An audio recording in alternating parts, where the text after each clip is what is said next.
I didn't sleep that night. Not after Tariq dropped the forest spirit in the center of our village like it was nothing. Not after he looked at us, at all of us, and said, "It's not over."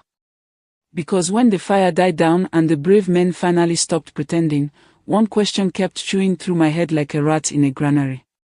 How does a crippled hunter kill a forest spirit? And why did the spirit's body glow like it was breathing in the dark?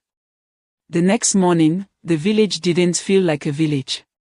It felt like a waiting room. People moved quietly. Mothers pulled children closer. Men spoke in low voices, like the trees could hear us. Even the goats were restless, stamping and bleating like something invisible kept brushing past them. The forest spirit lay where Tariq left it. Huge.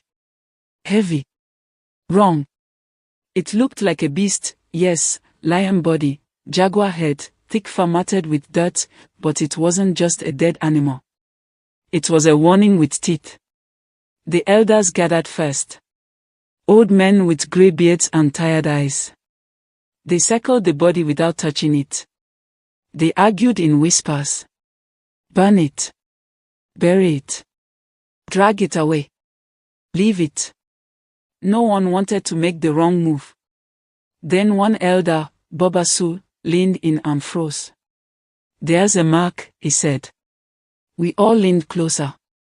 On the spirit's chest, beneath the fur, was a symbol carved into the skin like a brand. A spiral shape with 3 lines cutting through it. Some of the older women gasped. One covered her mouth. "That is the seal of the grove," Bobasu murmured. "That is not the mark of a wild thing." "Then what is it?" someone asked. Bobasu didn't answer fast. His eyes were fixed on the symbol like it was staring back at him. Then he said, "This spirit was not roaming. It was stationed." A cold wave washed through us. Station meant assigned. Assigned meant purpose. Purpose meant we had done something to deserve it. By midday, the village had split into 2 camps. One camp wanted to celebrate.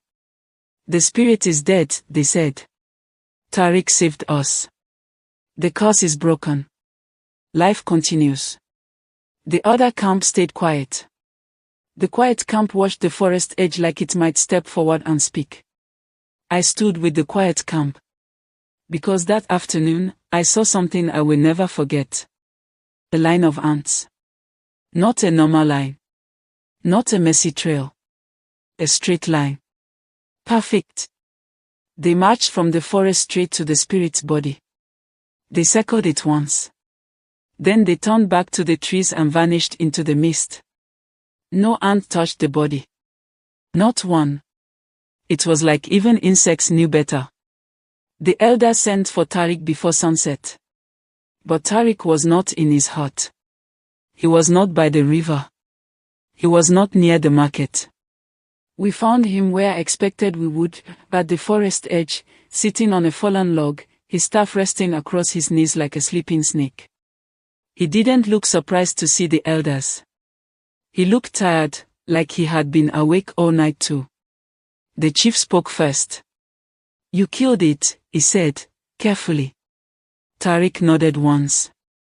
"And you said the curse still lingers," the chief continued. "Explain." Tariq didn't answer immediately. He stared into the trees, eyes narrowed, like he was listening to a sound none of us could hear. Then he spoke. "Zagoro was never the curse," he said. "Zagoro was the warning." The words didn't land gently. They landed like a rock. Uma, who had been standing behind the hunters with his arms crossed, scoffed. "Warning," he snapped. That thing was ready to tear children apart. Tariq turned his head slowly toward him.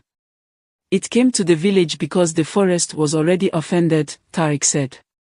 "And it came to me because I offended it first." The elders leaned in. "What do you mean?" Bobasul asked. Tariq let out a slow breath and began, and as he spoke, the air seemed to grow heavier. "The night my leg broke," he said, "I didn't chase an antelope." A ripple went through the group. But we saw the tracks, someone said. You saw what the forest allowed you to see, Tariq replied. He told us he had followed the animal too deep, past a place hunters avoid, past an old tree split down the middle like lightning struck it, into a part of the forest where the ground felt warm even at night. He said he heard drums, low and distant, even though there were no villages for miles. Then he saw the antelope stop and stand upright. Not fully like a man. Not fully like a beast. Something in between. That was when Tariq realized he wasn't hunting. He was being led. I tried to turn back, he said. My feet wouldn't move. The air was thick like smoke. My lungs burned. Then I saw the grove. The elders stiffened at that word. The grove was an old place, a place spoken of in half sentences. A place children were warned about. A place our grandparents said belonged to the spirits, not to men. And in the grove, Tariq continued, Zegoro was waiting. Someone cursed under their breath. Tariq said the spirit didn't attack him at first. It washed him. Its eyes glowed. Not like fire. Like judgment. Then a voice came from nowhere. Not a roar. Not a growl. A voice. It said, you eat without thanks. You take without permission. You laugh at old rules. Tariq swallowed as he repeated it. Even remembering made his throat tighten. He said he fell to his knees and begged. He promised he would leave. He promised he would tell the village. He promised he would never return. And then Zegoro moved. Not to kill him. To mark him. The spirit slammed him into the ground, and Tariq felt his leg crack like dry wood. Pain like fire. Pain like a scream trapped inside his bones. But Zegoro didn't finish him. Instead, it leaned close and the voice returned. It said, go back. Walk with shame. Carry the message. If they still refuse to listen, the forest will collect its debt. Then the spirit let him crawl away. That was why Tariq returned alive. Not because he won. Because he was sent back. Silence swallowed us. Even Umar looked uncertain for once. The chief finally spoke. What debt? The chief asked. Tariq pointed toward the trees. The debt you pretend doesn't exist, he said. The sacred path you cut through to save time.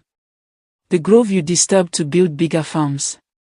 The old stones you moved because they were in the way. The hunting you do even when you already have enough. Murmurs spread. People shifted uncomfortably. Because we all knew there was truth in it. We had grown greedy. Not evil, but careless. We took more than we needed.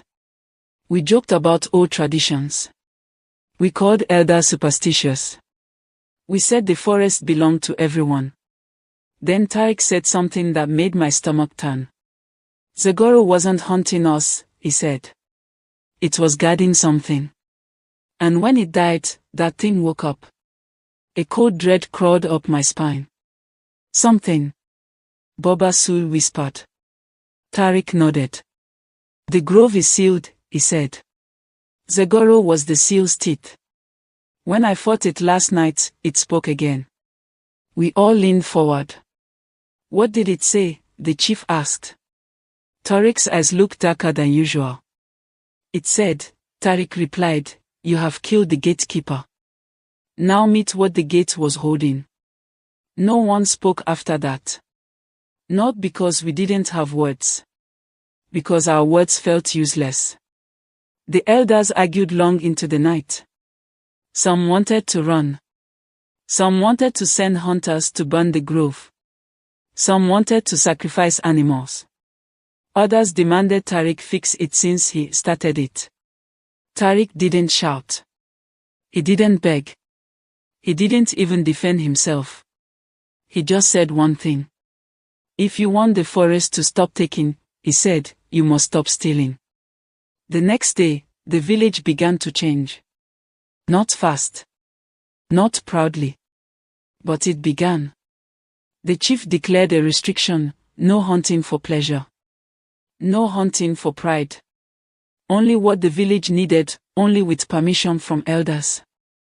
The sacred path was closed. The old stones were put back. Women brought offerings, kola nuts, palm oil, water, to the forest edge. Some men complained. Uma complained the loudest. "This is humiliation," he said. "We are bending to fear." But even he looked nervous when the wind shifted and the trees made that low groaning sound again.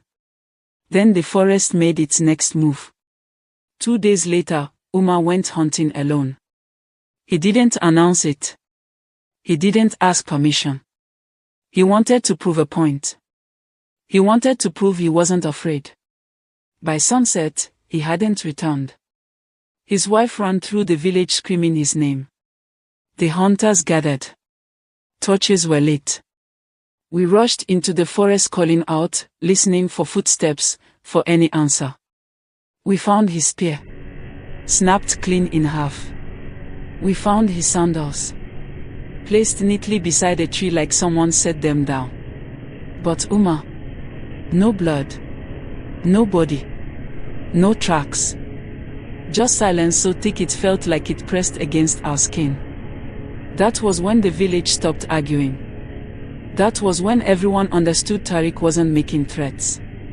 He was translating the forest message.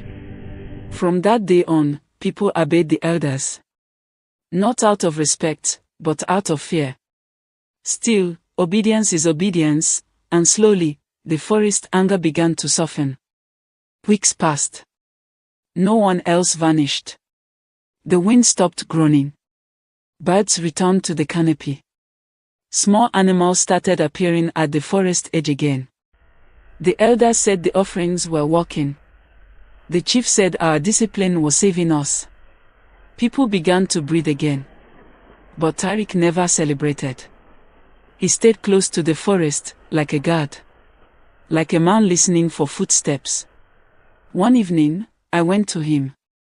He was sitting at the same spot, staff across his knees. His injured legs stretched out.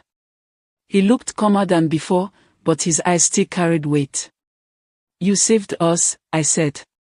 Tariq didn't look at me. "I delayed the bill," he corrected. "What do you mean?" I asked. He finally turned, and his voice dropped lower. "Uma wasn't taken as punishment," he said. "He was taken as payment." My throat went dry. Payment for what? Tariq stared into the trees again. "For the seal," he said. "For the gatekeeper. For the grove." I didn't like the way he said grove. Like it was not a place. Like it was a mouth. "But the forest is calm now," I said, trying to convince myself. Tariq's jaw tightened. "Calm is not forgiveness," he said. "Calm is a pause." That night, the elders performed a full cleansing. Drums beat softly. Fires were kept low. No one laughed. No one sang. The village moved like it was walking on thin ice. By dawn, something changed. Not in the forest. In Tariq. He was gone. Not missing. Gone. His hut was empty. His food untouched. No sign of struggle, no footprints in the dirt. Only one thing remained. His twisted